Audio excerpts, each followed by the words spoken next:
Good morning and welcome to this morning's webinar entitled Email Marketing Masterclass. And there are quite a few of us here this morning. It's a mixture of both companies that do their own email marketing as well as some agencies who provide an email marketing service. So good morning to you all. The first thing I'd like to do is just talk a little bit about what we're going to cover today. So what's the objective? I want to talk about email marketing as a marketing channel. I'd like to just go back to what's very important to me, which is going back to some basics around marketing. So instead of just talking about email marketing tools and how to use them, which I'm not actually going to do, it's really to look at how you can use email marketing more effectively as a marketing tool. I'd like to talk a little bit about content and targeting, frequency of sending emails, interpreting the stats, which is very important. Strategy, so using email marketing as a marketing channel, about how best to use it as a strategy, marketing strategy. Make the kind of differentiation between business to business and business to consumer. We're going to talk a little bit about ESPs, email service providers, growing a database, how important that is, where to get good email marketing data from, always a thorny subject, and then a few things about best practice, spam, blacklisting, etc. So we're just going to make a start talking about email marketing as a marketing channel. Now, the one thing email marketing is not a silver bullet. This is not something that you can do, hey, let's send out some emails and suddenly we're a very successful business. It just doesn't work that way. And it's in many ways, it's like any marketing channel. It has to be a joined up strategy. And we see email marketing as an important tool, but it has to work in this particular case with excellent other online assets, especially in terms of your website, most importantly.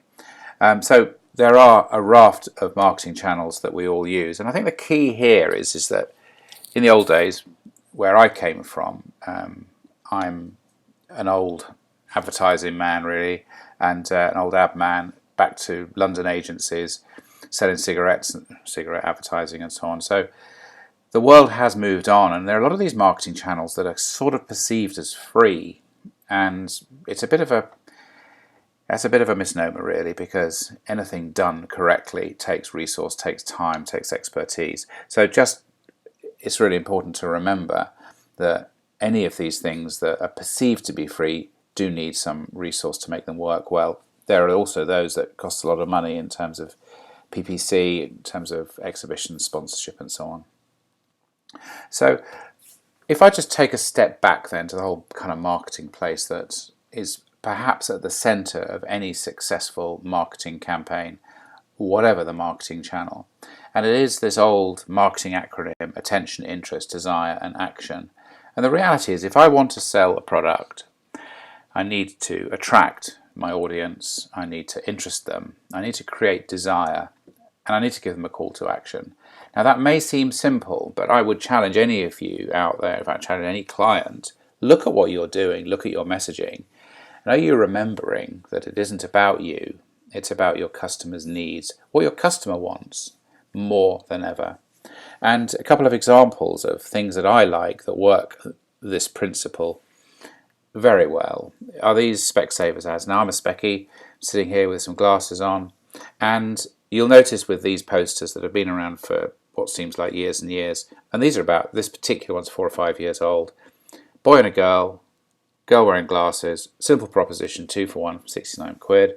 Should have gone to Specsavers, which they don't use anymore. But the thing is, this is a national brand and therefore it's recognizable, and that's important too. But this is really, really simple messaging, just as is this messaging here. Now I know these are both retail propositions, and I know they're kind of simple and they're kind of national brands. This is outside a cooperative supermarket. But it is very simple, and I just ask you, before we go into any more detail, just have a think about your messaging. Are you giving people what they want? Because you have to give them what they want, otherwise they won't buy it from you.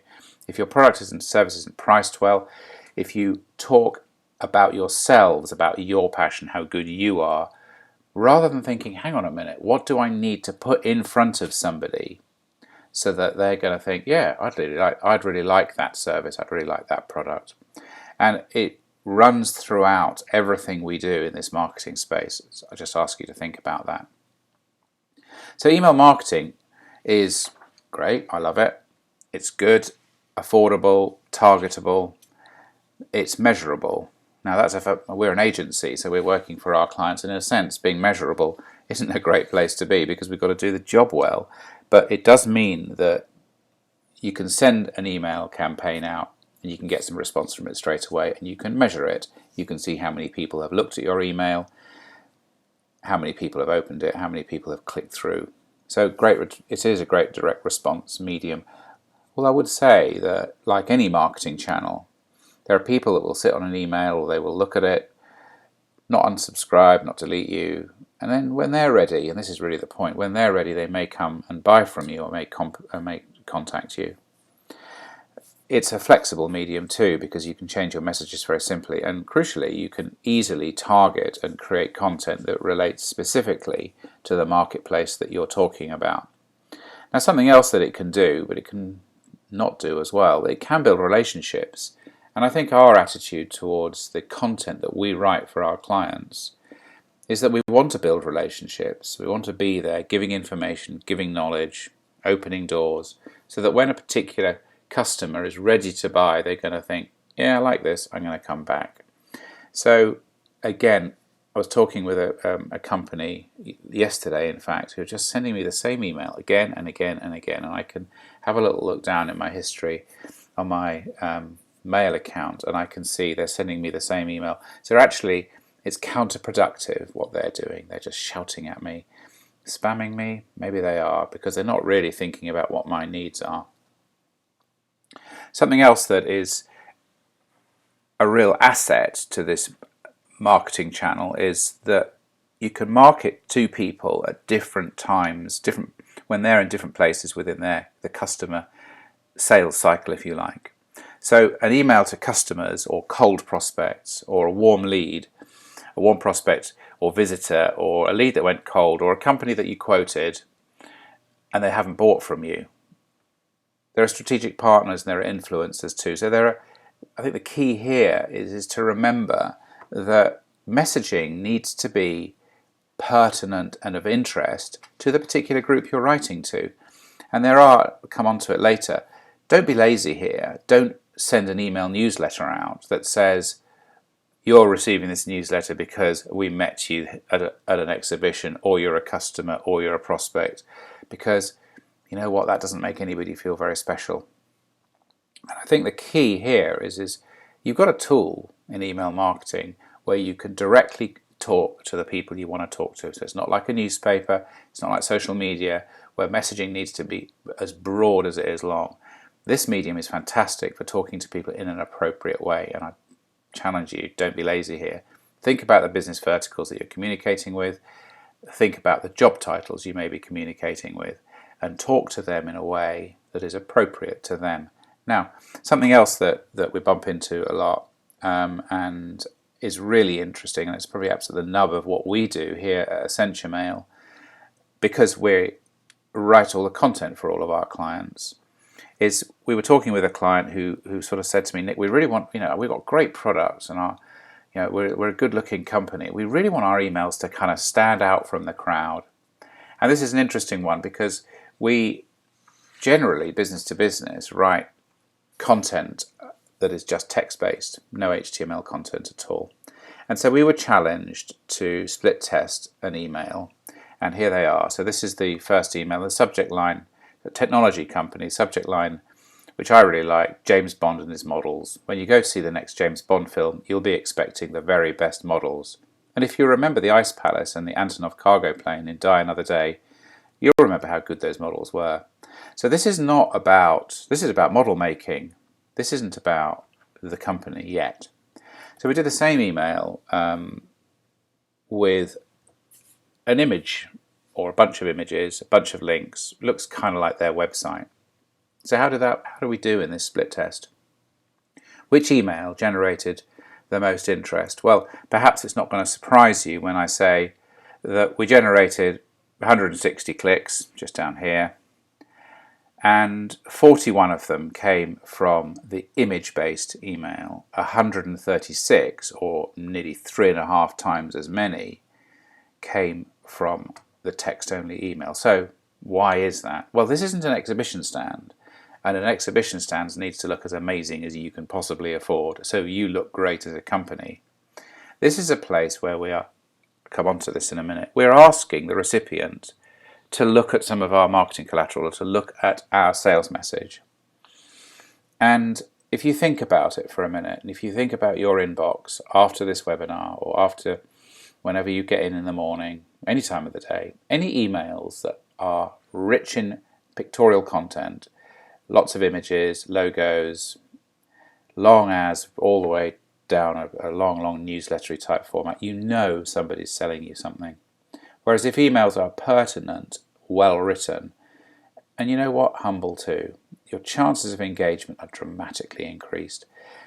It perhaps seems counterintuitive, but it is absolutely true. So a couple of other examples of emails that have come out which are kind of lazy. They've been nicely designed perhaps, but the messaging is wrong, because I'm not interested in a company that I've never heard of who've moved offices because they're now prestigious and they're in new premises in Bristol, and I'm not interested in newsletters. And it comes back to that whole thing. You've got to give people what they want. And if you think of any of the industry, so business to business, we are giving away knowledge, advice. We're giving away a white paper that is really interesting, that is going to give the person that receives it, I'm really interested in that. It's kind of essential to make this work. And here's the one I was talking about earlier. I mean, this is from a design agency. And you know what? I'm not picking on any of these companies. I've got no gripe with them at all. All I'm saying is there's a better way of doing it. And this has got that lazy little bit at the top that says we're emailing you or you're receiving this because we met you somewhere. So why not? If they know who I am, why not write to me in a way that's relevant to me? And sure, we can't write to 1,000 or 5,000 people personally, but you know what? There is another way of doing it that kind of works best. Something that cropped up, and I just mentioned it before, with any kind of disruptive marketing, like email marketing, where you're landing a message on somebody's inbox, in this particular case, on their desktop, you're taking up their time. You're asking for their time. So make sure the content is appropriate to them. It's pertinent. Information giving, humble. I like humble. Humble's really important. Don't assume you can save somebody money, or they want a new chair, or they're desperate for your toner cartridges, or your training service, or your legal services, or whatever. Just be humble and interesting, and be helpful too. Because if you do that, you're not antagonizing anybody, and the chances of somebody saying, yeah, I like that, I like the approach, I like that humble approach, always works far more effectively. So I'm just going to come on to a little bit of anatomy. So I think typically of some of the emails we write, we're not talking about the company, because if you notice in that, going right back to the beginning, if you go back to the Specsavers ad, which is back up here, the first thing you see is not Specsavers, it's a pair of glasses on an attractive girl. There's a guy in the background for good reason. And then you see an attractive proposition, 2 for 1, from £69. And then you have a call to action. So the whole thing about we are doesn't cut the mustard here. It has to be about what somebody wants. It has to be about their needs. Now, I know I'm kind of ruthless and bang on about it, but it is absolutely at the heart of any marketing activity, giving people what they want. So just pick up on that point again. I'm going to go into a little anatomy, and I think this is typical, and you'll see from the date on this, this has been hanging around in my kind of presenter for a while now, because you know what, it doesn't actually change very much. Graphics-free header from a real person to a real person, delivered at an appropriate time. So an important point here, marketing messages should never come from or be perceived as coming from the marketing department or the sales department or from info at or from no reply to and all that. Think about it. Think, what would you like to receive? It needs a really good, pertinent, interesting headline, something that you can substantiate, though. That's an important point here. If you're going to say something that is wildly unavailable, all you're doing is you're building up some interest, which you're then dashing. Not good for your brand. A message that touches on the pain of the recipient. Now, this is particularly pertinent in business to business, because the vast majority of the services we we buy are often services we'd rather not buy. We'd rather not pay an accountant or a solicitor or even a training company if we didn't need to. But you know what, we do, because it's part of the business environment in which we live. So just think about the messaging. This is not a really nice holiday home or a really nice swimming pool, or it's not a consumer product in the main. This is really what we're talking about here this morning. For anything that is consumer based, there are other issues here in terms of, if you have an opted-in database of people that have bought from you previously, yeah, sure, there's nothing wrong with images because they like you and you're not interrupting their day in a way because they like your product. A nice pub or a nice wine bar or a nice restaurant or holiday or some nice walking boots, whatever it might be around the whole leisure space, it's kind of different. So picking up back to this then, touch on their pain, give them something useful, give them an easy call to action, as in, I can call you back or click on this email or reply to you. Simple sign off, polite sign off. There's no hi, how are you, how was your weekend? Think about the messaging, simple footer, and the email's nice and short, so it gets read easily rather than rambling on and on. Sometimes long copy, the argument for long copy, yeah, there is an argument for long copy once you've got somebody interested and once they want to buy from you and once they're engaged in a process. But with this form of marketing, that's not true. So don't flatter yourselves to think that somebody's going to read and read and read, because you know what? They won't. So pain. What do I mean by that whole thing around pain? Well, a website company, or any company, for example, I don't get enough traffic to my website. Well, that's a perennial issue. My computer's running too slow, and every time I push something, it doesn't work. We're working all the hours, still losing money. We have some training issues. We need better office chairs. It's a raft of bits of pain that you have in your business, whatever it might be. Somebody keeps on knocking on the door. My staff are revolting and they're not working well together, whatever it might be. So think about, what is the pain? Because that becomes the basis of the message then that you can share with your clients, so that they feel, or your customers, prospects, they feel, blimey, this company seemed to know what we want. There's an interesting example that if you wander into a small independent cafe, maybe I've got a meeting in town or something, and they're kind of empty, and I can chat to the owner there and I say, blimey, how's business for you? And he kind of says, yeah, it's all right. And I go, we can have a little chat about things, about the high street and so on. And because I'm interested in how his business is working, her business, they're going to think, blimey, this guy's kind of interested. He seems to know a bit about marketing, retail, the high street. And that's only because I'm asking questions. I'm not making any presumptions. So again, another thought. Now, subject lines is a kind of key point here, and a well-debated subject. First 5 here are ones that we've picked up from other emails that kind of don't work. And then some more controversial, in a sense, or more interesting headlines of emails that we've sent out. But the point is that these are targeted lists. Culture of exclusion, who's guilty? Well, that's a training message. Youth brands, stand still or die, is a marketing message for a digital agency. Turning clicks into clients becomes something around the whole search arena, and recruitment without recruitment fees. These are all messages that have worked really well for us because they're backed up with interesting content. And the other point here is that they are 2 targeted databases. They are not hey, let's just send out we've got some data, we've got 100,000 contacts, whatever you've got, wherever you've bought it. If you can target, same with any marketing, it's going to be more effective. So this is something else I just wanted to share with you, is we tend to this is just a kind of email marketing plan for a client. And it all starts with the whole thing around top left, around content generation, good blog, good email, something interesting. And I challenge you, if you haven't got anything interesting to say, just like the tweet that says, I saw a squirrel on the way to work this morning, which doesn't really mean very much, then don't. Just try and think of things that are interesting and pertinent to your marketplace. Now you'll notice that on the left-hand list we've got email data, and that's because for this particular client, Bristol, Bath-based business, that's the area they want to market in, because that's where their reach is. They don't want to travel too far.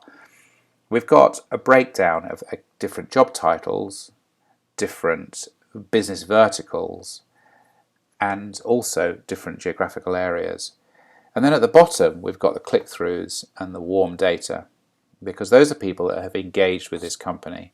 So we would write different content for these groups of people because they are a different part of the sales cycle, but most importantly, they have differing needs. The MD and the CEO have differing needs from the financial director, who is more focused on the money. So with this particular client, data's entered, any data that comes back through click-throughs or through engagement goes into a CRM, and any click-throughs are also telemarketed. So there's a kind of complicated little channel, and I just suggest that email marketing needs to be seen as any grown-up marketing channel, and you need to measure it and see how it's working and then be appropriate in your messaging as you learn and as your clients or prospects learn about your company. So I'd just like to show you a couple of examples of things that have worked well in crowded marketplaces. There are umpteen digital agencies, from one-man bands to big companies, providing web services of one sort or another. And some of the pain, which I picked up on again with regards to that pain, relates to not getting enough traffic to your website, or not getting traffic that is converting into sales. So just got a simple email here about how is your website performing. If you're delivering traffic to your site and you're not getting the sales you expect, wouldn't you like to know why? You know, it's a funny one, this, because often I refer to a website as a shop window, and if all of us were sitting in the shop behind the counter and people were coming up to the window, maybe a couple of hundred of them, and they were just peering in and seeing what's in the shop and then walked away, I guess one of us at some point would get off our backsides and go and think, why aren't you coming into our shop? What have we done wrong? And then the funny thing is, in the world of online, people don't tend to do that. So this email worked well, and the example is here that nice little response. I seldom respond to the plethora of emails we get from web agencies offering their service. I commend you on yours. It held my attention. Now, that's the kind of response we would want. We don't see many of these, but it's great when it happens. So here's another interesting example. Again, this is from a training company to an SME marketplace. So we're dealing with business leaders, and it's got a contentious subject line. Perhaps it's you who's the weakest link in your business. And then it recognizes that. I'm hoping you've not already deleted this message. It's often a lonely place at the top running a business. So what did we get from that? Or what did our client get from that? Punchy title, happy to meet with you. Can you please set up a meeting? 100%. Great win for our client. Now, the interesting thing with this is this wasn't the first email we'd sent this guy, Simon. We'd sent him 19 emails over 19 months. And it's a classic case. We don't know when he wants to buy. But if we just keep in touch with him and we love him and we look after him and we send him interesting content, as we've shown here, back from, you can see those 19 months, and he's clicked through a couple of times. In the end, he's come back to us. We've come back to my client and said, yeah, I am interested in this. And you know what? We haven't pissed anybody off. All we've done is we're here and we love you. And that's just a really important point. So if we have a number of clients who sell individual price-based products. So here's a company selling safety footwear, safety glasses, safety equipment, and they have manufacturer-led offers. And we do it, but we keep it in a personal way. We keep emails looking personal. They're not massive, great slabs of colour, less deliverable. And I think what happens with that is people start to feel, yeah, I've seen that before, seen it before. And in the end, they unsubscribe or it's blind to them. And then something else that's nice, business to consumer. Hotels are an interesting one because people use them for business meetings, for conferences, but they also like them. And this is a nice boutique hotel in Bristol that works really well. Now, something else that crops up frequently, and if you think about how any of us design or look at our own websites or websites that we may produce for our clients, the home page is always so important. How does the home page look? And the reality is that email marketing gives us the opportunity to target people and land them where it's appropriate. Now, if we were selling trampolines, as in trampolines in the garden, and we've got a cheap trampoline for 99 quid or whatever it might be, well, why not land that person on the trampoline page? It's just like buying from Amazon. You Google or you put into Amazon, I want a cheap trampoline, you press it, and hey presto, you're delivered with cheap trampolines. And where you land people on a website is absolutely key to whether they're going to engage or not. don't expect them to do the navigation for themselves, because they won't do it. Like, they won't fill in a form. And I haven't. I was just going to nip over a couple of these. I haven't kind of picked this one for any other reason other than when I land here, I've got no idea what they do, and the chances are a couple of seconds in, if that, I'm going to jump off it. They're a digital agency, I think. One pixel at a time. Does that really mean anything? And we also work, we don't work for this company. We work for a company where they sell into the construction industry for invoice processing. So that is scanning invoices that then end up in Xero or Sage or one of the other accounting packages. And guess what? We land those people on a home page for them, a landing page for them. And it is so much more effective because the recipient feels, they understand my pain. I'm a construction company. I'm on a construction page. Kind of makes sense. It's kind of obvious, really. So I just want to talk a little bit about delivery, pictures, videos, PDFs, and so on. Now, the temptation is we need a picture in this email, and I understand that, but just try it without. Just try writing some good content, and if you can't do it, get somebody else to write some good content that's interesting, and link them to things. You should never, for a start, you should never be delivering anything that's big within an email, because it creates reputational issues for you. You're going to get a whole load of stuff is going to get embargoed, and it's not actually going to get out of your system. It's certainly not going to arrive often, depending on how you're delivering. So if you want people to see things, and I suggest that you do, then send them to the website. Send them via links, and use short links here. You can create links that are tiny. And are more interesting than long, complicated links. So never attach a PDF, never embed a video. Just direct them, but keep them on your site. Don't send them to YouTube, because they get lost with YouTube and start watching other stuff and forget why they ended up there. Footers is an interesting one, as in keep footers as simple as possible. And we've all seen some pretty long, complicated footers that have got a dozen or so individual images in it. The simpler you keep it, the more deliverable, the less likely you are to be knocked out by somebody's firewall. And again, that probably pertains more to bigger companies who are more rigorous about what they're going to let into their companies. And that really picks up on the whole reputation thing, that if you are emailing to cheap and nasty data and you're getting a big bounce and you've got spammy emails because you're not actually doing anything to look after your reputation, your reputation gets worse and your deliverability gets worse, and you start ultimately to tarnish your IP and your reputation, your delivery reputation, and you will find that you can send out a lot of emails, but very few of them are actually being delivered to anybody, which is a shame. It doesn't have to be that way.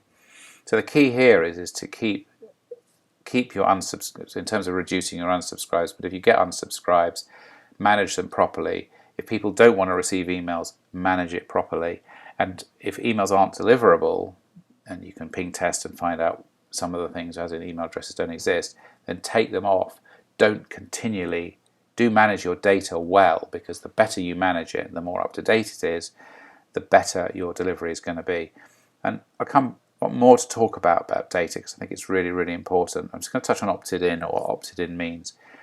The whole thing around sending emails to consumers and individuals and businesses is pretty simple as far as data protection is concerned. If you're sending to a business and you have a business proposition, as in it isn't a holiday home or Viagra or whatever, then you are at liberty to email them with a promotion. They don't need to be opted in, because the way the law stands at the moment, you can email them with an offer, as in you can post something to them. There isn't a preference service that says you're not allowed to deliver emails to this address, unless of course they've opted out, in which case you need to respect that. Emailing business to consumer to individuals, and individuals is an important point here, because a sole trader is an individual. Even if they have a business address, they are still an individual. You just need to be careful with that, and they do need to be opted in. My experience says if you respect people and look after them and do what they want, there will always be somebody that's going to chuck their toys out the pram. Just in the same way as if you bump into somebody or you cut somebody up, they lose it in the car. start gesticulating. That's the world we live in. But just be responsible about it. And because the more responsible you are, the more results you'll get, actually. Just touching on that email data integrity for a minute. Every few days, I get either a call from a client or I get an email like this. And it says here, email UK data. And it says here that email UK data has 17 years of experience and you can buy 1.8 million B2B contacts, triple opted in. I'm not quite sure what triple opted in is, but the reality is even on a single opt-in, as in would you like to receive emails, it's just not in a month of Sundays are you going to get 1.8 million contacts for £695 and 16.75 million business to consumer opted in. This is just a scam place. It's a nasty, grubby world where I think I'm going to get all of this. I can talk to all of these people for probably a combined rate of 900 quid. This company, I remember when I got this email, I looked up their URL and they'd been in business, or the URL had existed for only 2 weeks. So please, when you get emails like this, and you will all the time, and if you have a look in your spam, you'll get lots of them landing up in there as well. There ain't nothing. There is no such thing as good, cheap data. It is always a balance, and go to somebody reputable. It's what we do. We have a number of reputable people that we work with where we're very happy to use their data because it is telephone canvassed and it's so much more effective. It's dramatically more effective than the cheap and nasty stuff. Don't be seduced by the big numbers because it really doesn't work. So enough on that.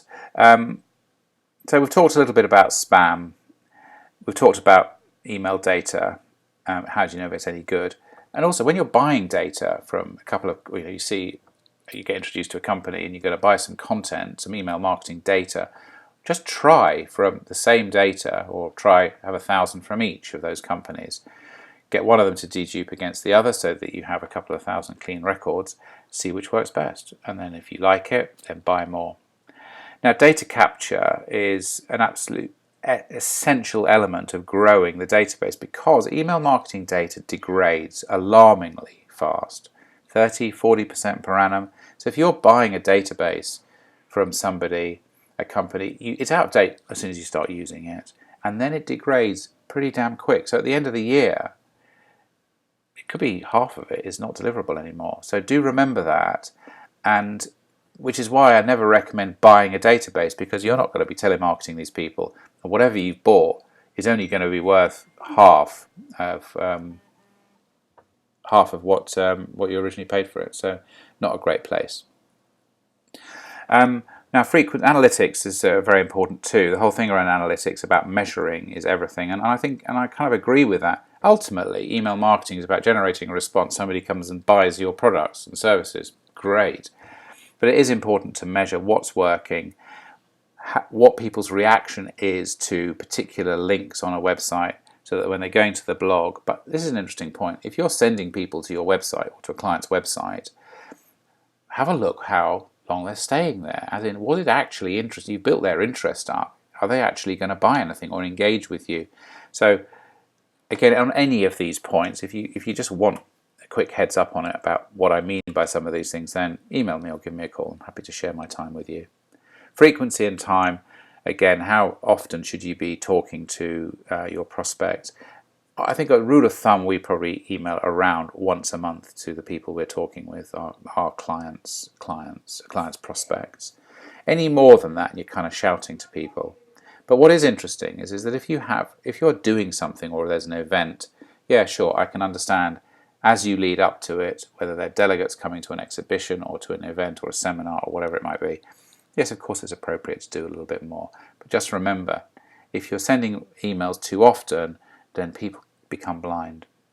I've put in a little point about trigger emails because I like trigger emails. That if you are offering somebody something that's of interest to them, as in a white paper or a fact sheet or anything, then it's quite easy to set up a trigger that says when they click on a link, 5-10 minutes later, they get another email that says, "Dear Matt, please find enclosed the document or the white paper that you're interested in." And what's interesting about that is that the further a client or prospect goes down that avenue, because good report, any email marketing company will give you reporting that says who's clicked and had a look. They're there to be phoned up because they're interested in your company. They've come into your shop and all you're doing is saying, can I help you, sir? So where does email marketing fit into the marketing mix? Well, like any marketing channel, it needs other things around it. For a start, email marketing does deliver good traffic to websites, and so your website's got to be great. And if there's any message that I would have and any issue I have with so many of the clients that we begin to work with is their websites aren't good enough. They are a legacy of a brochure site that was once okay, but in terms of what we're talking about, and this is across every industry sector, you've got to look brilliant online, and I know bang on about it, it is so important. So it fits in really well in terms of supporting other digital assets. It is a good way to brand your company, only with a proviso that you do it softly, gently, and give information. If you start shouting at people, it's a bit like saying video works really well on the internet. It does, only if it's good video. If it's a long, rambling testimonial that goes on for 10 minutes, it doesn't work. Or if it's a terrible corporate video, it doesn't work either. It just puts people off. Same the world over. Now, something that we find quite interesting is that we encourage our clients to write and write and write good content, because content is king here. Good fact sheets, good information, good white papers, knowledge share. If you're a fan of solicitors, then share what you do and your expertise. Share your expertise, because if you share your expertise, people will come back. So finally, a few points to remember. As I've banged on about, if you're still here listening, content is king. Good copy is difficult to write. And in our experience, for all the copywriters amongst the marketing world out there, few can write good, compelling copy that's going to get somebody to engage. Good email data, 10 times better than bad. That's an understatement, at least 10 times. Your engaged recipients are your most important and valuable. Well, a customer who's bought from you before, well, they don't, and they've had a good experience, you'd be a fool not to keep in touch with them. Email service providers, and like MailChimp or Constant Contact, they're just tools. Like Photoshop's a tool or Word is a tool. It doesn't mean that because you're good at using a bit of software, you're going to be delivering good content. Content is king. You're also, just to remind you that you're asking your recipient for your recipient's time. It's a disruptive medium, as in you're putting a message in front of somebody they haven't asked for. Respect that. Very important. And don't be lazy. One size doesn't fit all. So maybe you need to write 5 different emails. And I think generally for all of our clients, the 50-odd companies we broadcast to for every month, content often breaks down into 5, 6, 7. In one client, 10 different emails we write, because we want to talk to architects, and they're different from accountants, and they're different from people that we've sent a proposal to. There's no such thing as good data, excuse me. And that is absolutely the case. Somebody that offers you some data, what is the legacy of that data? Where did it come from? Are you legally entitled to own and broadcast that data? Deal with good companies and they will reward you with good response. Plan your campaigns and think about how is all this is going to fit in. So depending on what your industry is and what your business is, some of it's going to be time-based, as in we're approaching Easter, we're approaching the summer holidays, or we're approaching Christmas. For a lot of companies, it's not the case, and it doesn't really matter. But do plan ahead. Do plan ahead around legislation. If you're a firm of lawyers, things come in, things happen around HR, around. In most industries, something's happening at some time of the year. So just put it in a plan so that you know what you're doing. And also, I put plan your don't get derailed by your colleagues. Somebody will always have an idea, hey, why don't we do this? And just stick to your guns about a good marketing plan, because that's what it is. And then I think probably the last thing here, you've got to have a great website. The better your website, the better your landing pages, with good, pertinent content, with a strong call to action, and a clear validation of why you're good. Not because you say you're good, and in many ways, not even with a piece of customer, I would recommend this company with a nasty piece of testament. What is it that makes the person you're trying to sell to think, yeah, I'd like to buy from them? So I think that's really the most important thing here. So that's us done for this webinar, and I hope some of those things have been interesting to you. If you want to share, if you'd like to talk any more about your needs, then do just give me a call or email me. I'm very happy to see if I can help you. So once again, thank you very much.